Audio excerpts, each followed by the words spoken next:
High বন্ধুরা, সপ্তাহের প্রথম দিনের খেলার খবরে আমি মৌসুমী রয়েছি আপনাদের সঙ্গে। শুরু করছি আজকের খেলা আর খেলা। ফুটবলের ডায়েরি নিবেদন করছে সংবাদ প্রতিদিন।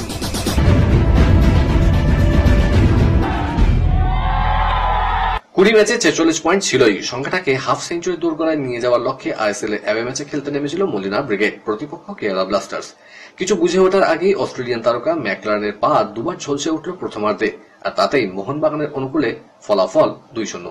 দ্বিতীয়ার্ধে অবশ্য খেলায় ফেরার মরিয়া চেষ্টা চালিয়েছিল স্থানীয় দলটা, কিন্তু ব্যবধান কমাতে গিয়ে গোল খেয়ে বসে মোহনবাগান ডিফেন্ডার্স রড্রিগের লক্ষ্যভেদের দৌলতে খেলার স্কোর দাঁড়ায় 3-0। এদিন কার সমস্যায় কিংবা ইনজুরি কারণে স্টুয়ার্ট, সাহাল, অনিরুদ্ধ থাপা ও আশিস রায়ের সার্ভিস পায়নি মোহনবাগান। খেলায় তার বিন্দুমাত্র প্রভাব পড়েনি। আসলে এই মোহনবাগানের রিজার্ভ বেঞ্চ এত বেশি শক্তিশালী যে অনায়াসে দুটো দল নামাতে পারে, ফলে কে খেললো আর কে খেললো না মলিনার কাছে তা কোনো ব্যাপারই না। মোহনবাগানকে চ্যাম্পিয়ন না করার ক্ষমতা এই মুহূর্তে স্বয়ং ঈশ্বরেরও নেই। এখনই পয়েন্ট 49। অপরদিকে এক দলের পয়েন্ট 18 ও অন্য দলের পয়েন্ট 11। দুটো দলই খেলে ফেলেছে 19টা করে ম্যাচ। অবস্থান এক দলের 11, অপর দলের 13। কলকাতার যুব ভারতী দেখলো এদিন দুই দলের এক হতশ্রী ফুটবল দ্বৈরথ। প্রথমার্ধে মাহেশ এবং দ্বিতীয়ার্ধে পরিবর্তন হিসেবে মাঠে নামা সল ক্রেসপো একটি করে গোল করে ইস্টবেঙ্গলকে 2-0 গোলে এগিয়ে দেওয়ার পর মোহামেডান একটি গোলের ব্যবধান কমায় প্রফসকন গিলের অপদার্থতায়। তবে ম্যাচে ফিরে আসা দূরের কথা, উল্টে তাদের প্রাক্তনী ডেভিড আরও একটি গোল করে সাদা কালো শিবিরে শেষ পেরেকটি পুঁতে দেয়। ইস্টবেঙ্গল জেতে 3-1 গোলে। ইস্টবেঙ্গল জিতে এদিন 3 পয়েন্ট ঘরে তুলল। একথা যেমন সত্যি তেমন এটাও সত্যি, ইস্টবেঙ্গল মোহামেডান এই দুটো দল এই মুহূর্তে ভারতীয় ফুটবলের গর্ব নয়, বরং লজ্জার। ক্রিকেটের ডায়েরি বেজে গেল আইপিএল এর দামামা, ঘোষিত হলো পূর্ণাঙ্গ সূচি। প্রত্যাশা মতোই উদ্বোধনী অনুষ্ঠান হবে কলকাতায়। ইডেন গার্ডেন্সে 22 মার্চ উদ্বোধনী ম্যাচে মুখোমুখি হবে কলকাতার নাইট রাইডার্স ও চ্যালেঞ্জার্স বেঙ্গালুরু। শুধু উদ্বোধনী ম্যাচই নয়, দ্বিতীয় কোয়ালিফায়ার ও ফাইনালও হবে ইডেনে। ফাইনাল 25 মে। সব থেকে বড় কথা, মহেন্দ্র সিং ধোনির চেন্নাই সুপার কিংস এবার ইডেনে খেলতে আসবে। এবারে আইপিএল এর 74টি ম্যাচ হবে। 65 দিন ধরে মোট 13টি কেন্দ্রে এই খেলা হবে। আইপিএল এর যে সূচি ঘোষণা করা হয়েছে তাতে মোট 12টা দল ডাবল হেডার রয়েছে, অর্থাৎ একই দিনে দুটো করে ম্যাচ। ধর্মশালা, গুয়াহাটি, বিশাখাপত্তনমেও আইপিএল এর ম্যাচ দেওয়া হয়েছে। দিল্লি ক্যাপিটালস দিল্লির পাশাপাশি বিশাখাপত্তনমে হোম ম্যাচ খেলবে। বিশাখাপত্তনমে 24 মার্চ লখনৌ সুপার জায়ান্টসের বিরুদ্ধে অভিযান শুরু করবে দিল্লি।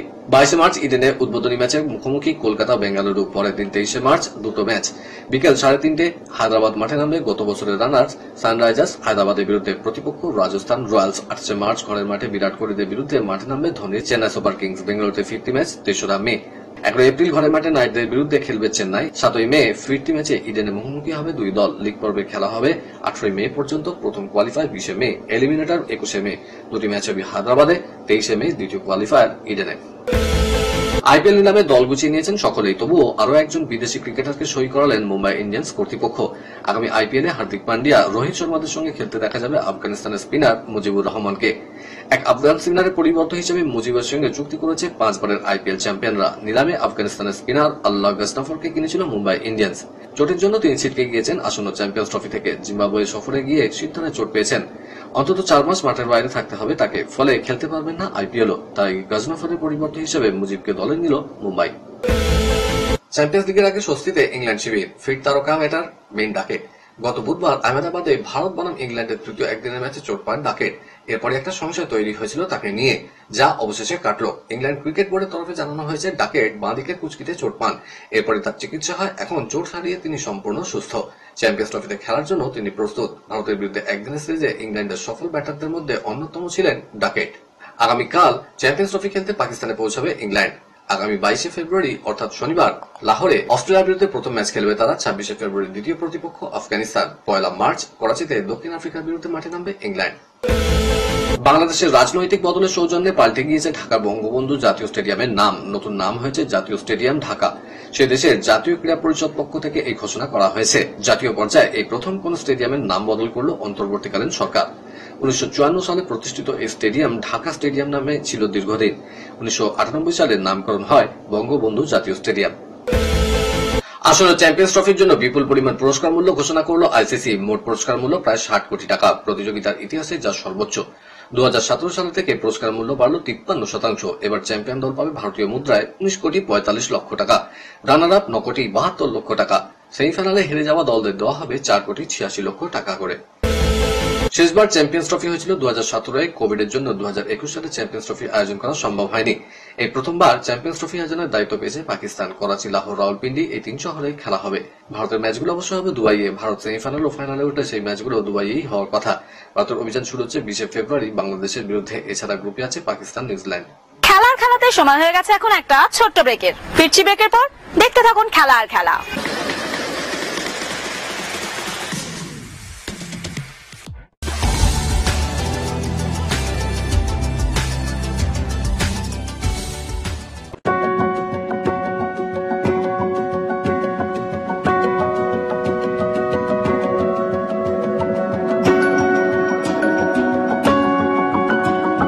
কেয়ারকে নিউজ মিডিয়া প্রযোজিত সাপ্তাহিক বিনোদনমূলক অনুষ্ঠান বিনোদন.com দেখুন প্রতি শনিবার ঠিক রাত 10:25 আপনাদের প্রিয় চ্যানেল মিশনে।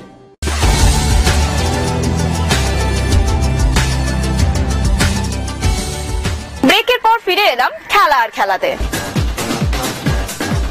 বিদেশের ডায়েরি। জিতে শীর্ষস্থান পোক্ত করল লিভারপুল। ইপিএল এ উলভসকে 2-1 গোলে হারল তারা। অ্যানফিল্ডে জয়ের সুবাদে 25 ম্যাচে লিভারপুলের সংগ্রহ 60। দ্বিতীয় স্থানে থাকা আর্সেনালের থেকে 7 পয়েন্ট এগিয়ে আর্নে স্লটের দল। অন্য ম্যাচে ম্যানচেস্টার ইউনাইটেডকে 1-0 গোলে হারল টটনহ্যাম। 30 পয়েন্ট নিয়ে তারা দ্বাদশ স্থানে। 15তে ম্যানইউ, তাদের পয়েন্ট 29। 15 মিনিটে লিভারপুলকে এগিয়ে দেন লুইস ডিয়াজ। 37 মিনিটে পেনাল্টি থেকে ব্যবধান বাড়ান মোহাম্মদ সালাহ। 67 মিনিটে ম্যাথিয়াস কুনা উলভসের হয়ে একমাত্র গোল করেন। বুন্দেসলিগায় বায়ার লেভারকুসেনের সঙ্গে গোলশূন্য ড্র করল বায়ার্ন মিউনিখ। 22 ম্যাচ পর লিগ শীর্ষেই বায়ার্ন, 8 পয়েন্ট পেছনে দ্বিতীয় স্থানে লেভারকুসেন। লা লিগায় লড়ে ড্র 10 জনের অ্যাটলেটিকো মাদ্রিদের। সেল্টা ভিগোর সঙ্গে ম্যাচে ফল 1-1। 7 মিনিটে অ্যাটলেটিকোর পক্ষে বারিওস লাল কার্ড দেখেন। দ্বিতীয়ার্ধে সেল্টা ভিগোকে এগিয়ে দেন ইয়াগে আসপাস। 81 মিনিটে সমতায় ফেরান আলেকজান্ডার সারল্ড। 50 পয়েন্ট নিয়ে দ্বিতীয় স্থানে রইল অ্যাটলেটিকো। শীর্ষে রিয়াল মাদ্রিদ 51 পয়েন্ট।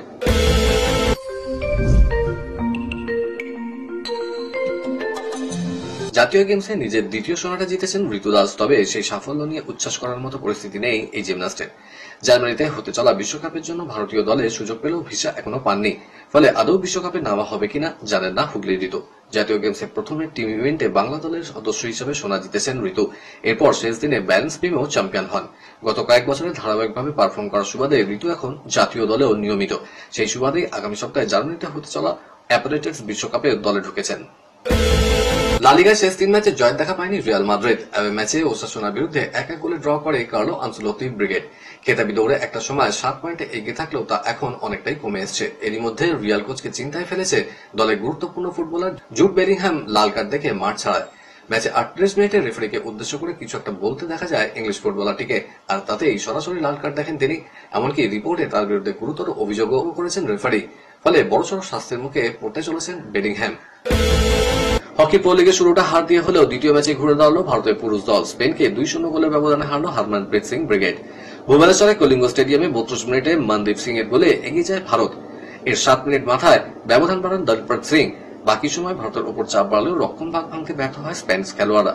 এগিয়ে গিয়েও রক্ষণের দুর্বলতার কারণে হারতে হয়েছিল ভারতকে। 24 ঘন্টা পরে সেই দুর্বলতা অনেকটাই কাটিয়ে ফেলেছে ভারতীয় হকি দল।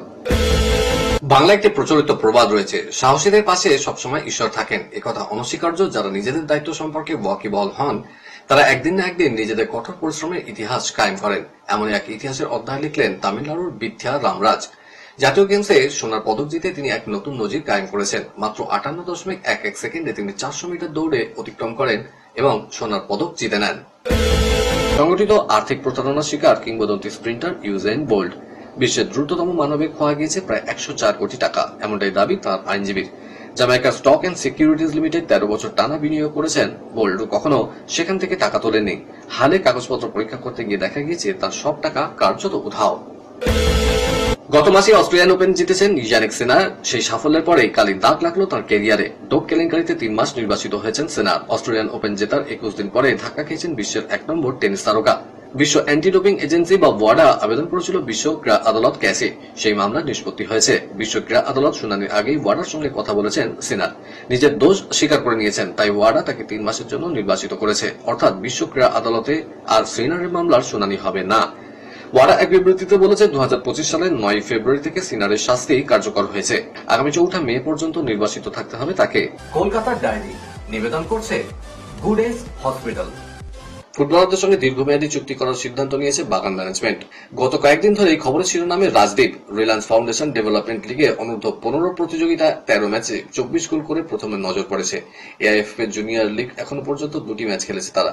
প্রথম ম্যাচে ইস্ট বেঙ্গলের বিরুদ্ধে হ্যাট্রিক রাজদীপের। দ্বিতীয় ম্যাচে মহারানকে 5-0 গোলে হারায় সবুজ মেরুন। সেখানে হ্যাট্রিক সহ 4 গোল করে রাজদীপ। অর্থাৎ চলতি মৌসুমে তার নামের পাশে 15 ম্যাচে 31 গোল, সঙ্গে আবার 14টা অ্যাসিস্ট। এমন প্রতিভাকে তারকা বানাতে মরিয়া মোহনবাগান। কলকাতার ডায়েরি নিবেদন করলো গুড এজ হসপিটাল। খেলার খেলা আজকের মতো এই পর্যন্তই। আবার দেখা হবে আগামীকাল ঠিক এই সময় এই চ্যানেলে। টাটা।